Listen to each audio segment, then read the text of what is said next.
So having solar on your RV can be the biggest difference between having a campsite and not getting a campsite, and I'm going to explain why now. So let me get into details why this is important. If you look at the numbers, and I'm going to show a chart here.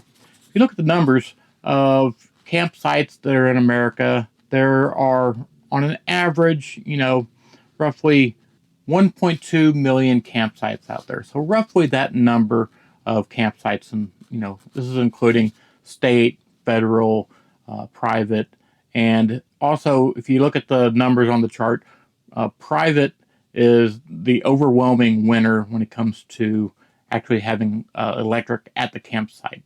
So if you're trying to book a site, let's say you're a typical person, and like me, I'm booking late, which late in the RV world is 1 month out, then you are not going to get a high chance of getting electric sites. And if you want, air conditioning, sometimes even heating, these types of amenities, then you're SOL. You're just going to have to deal with it.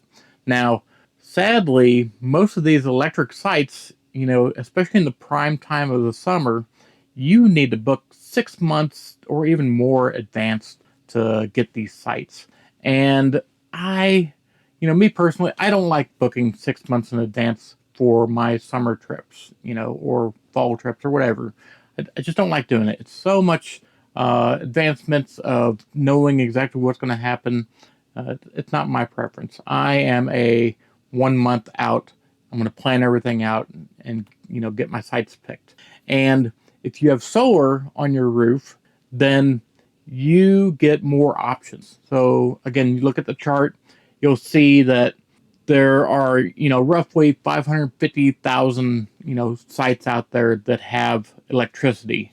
And there are about 405,000 that don't have electricity. So these sites that don't have electricity, RVers don't pick them. Most of the time they don't pick them, and they're trying to get those electric sites.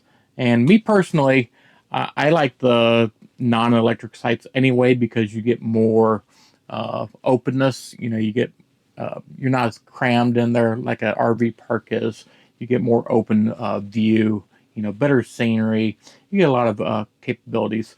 So, in my personal opinion, non-electric sites are just a win, and it's a win for picking out your sites too. So, if you are like me and you're trying to pick a site out, a month before, or 3 weeks even before, or even a couple weeks before, these non-electric sites are still available. So a great example of this, I planned my trip to Colorado in the middle of summer. I'm not joking, July 4th, the best part of summer.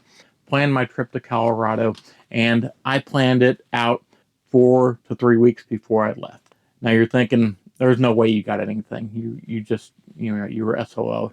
Actually, I was able to, and not hard, it wasn't that difficult to get. I was able to get, I think it was 3 or 4 electric sites during the week, not during the weekend, for this 3 week trip I took. And I was able to take a 3 week trip because I had batteries and I had solar. Now, not much. You don't need a ton, and it depends on your air conditioner. But in my case, you don't need a ton because of the air conditioner I'm running. But I run 500 and I think it's 580 amp hours of batteries, and maybe it's 560. I don't. It's 280 amp hours, whatever that is. And I run 500 watts of solar on the roof. So that amount of power, I could probably bump it up a little bit more on the solar, but that amount of battery runs my air conditioner, nonstop for like 3 days. So it makes it pretty easy to camp out there. My 3 week trip, like I said, I had power I think 4 times, and these were 2 days here, 2 days there. So it wasn't a lot, out of 21 days. I had it for maybe 1 week of power, and it was kind of nice to recharge the batteries up. The interesting thing, though, is the batteries weren't, dead. They were drawn down to maybe 30%, 35%. So it wasn't horrible. and I use LiPo 4, so 30% really means I have 30% remaining. So just keep that in mind. LiPo 4 is the best. Anyway, because of this, I was able to just, 1 month out plan my camping trip. I didn't have to stress about, canceling it or trying to figure out something. It just worked. And another huge benefit is, like, I spent the night at a Cracker Barrel. And when you typically spend the night at a Cracker Barrel, you don't have air conditioning because you don't have electric out there. So you're going to boil in your RV.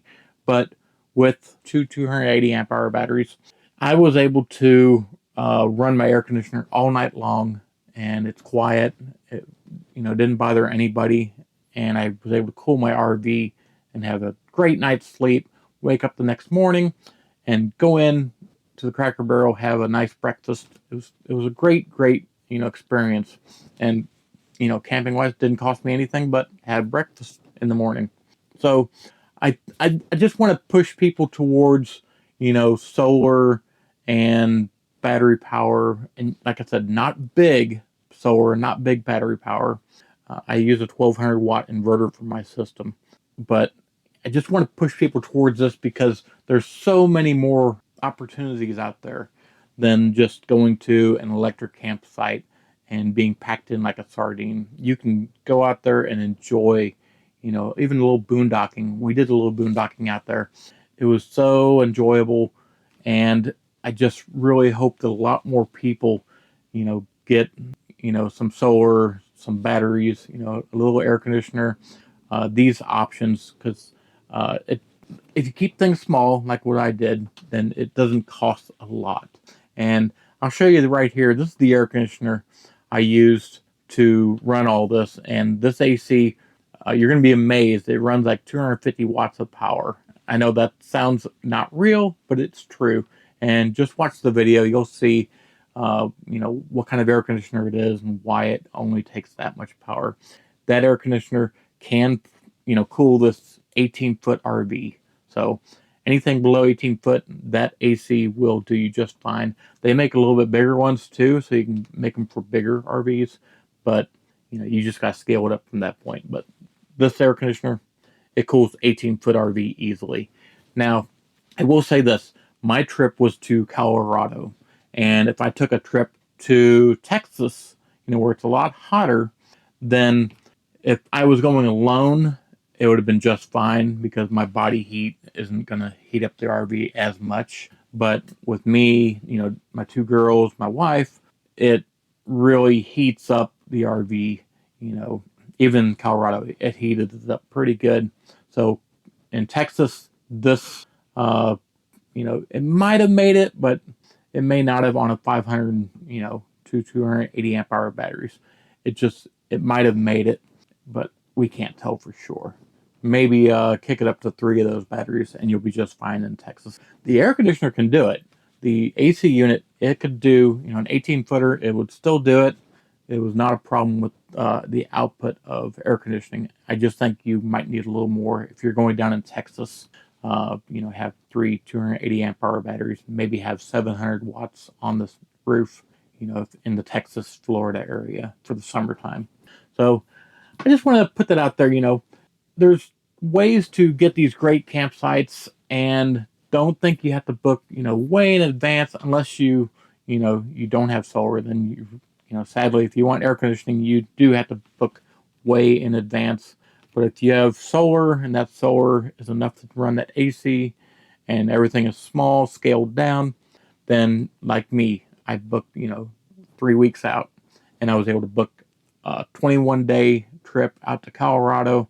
My stops on the way out, it was no problem at all. I enjoyed everything. I went to Estes, Colorado, and I love that place, by the way. It's so beautiful. Leadville, Colorado.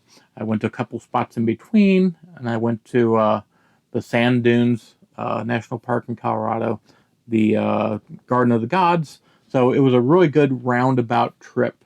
And like I said, I could book it 3 weeks out, and I didn't, I wasn't freaking out, thinking, oh, I have nothing available. It was a great trip. I use the dirt.com The dirt gives me a good options of reviews and which sites have power, which ones don't have power, what the availabilities are. It gives me a good idea of the campsites around there. There's many apps out there for finding campsites. Like I think RV Life is one too, but that's the one I use anyway. But I just want to say, that's it. Check out the other video for seeing, what kind of air conditioner this is, and enjoy life out there. We'll talk to you next episode.